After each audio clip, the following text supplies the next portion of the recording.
लाड़काना से लापता तलबा शुमाइला उर्फ दुआ बिरोही मामले का ड्रॉप सीन। लापता तलबा ने वीडियो बयान जारी कर दिया। मैंने वसीम बिरोही के साथ पसंद की शादी की है, किसी ने अगवा नहीं किया। तलबा शुमाइला दुआ बिरोही का बयान।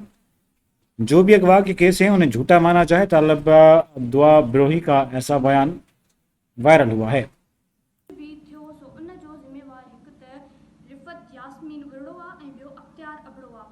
ठीकु आहे। उन खां पोइ एसपी साहब खे रिक्वेस्ट आहे सो जंहिं जंहिं खे तव्हां अरेस्ट कयो आहे सो उन्हनि खे छॾे ॾियो, छो त उन्हनि मूंखे अगवा कयो आहे। शुमाइला बिरोही वसीम बिरोही सां बलोचिस्तान में अची करे शादी कई आहे। सो मूंखे कंहिं अगवा नाहे कयो। सो जेके बि इहे केस आहिनि सो इहे फुज़ूल आहिनि, इन्हनि खे टॉर्चर न कयो वञे, छो त इन्हनि मूंखे अगवा कयो ई नाहे।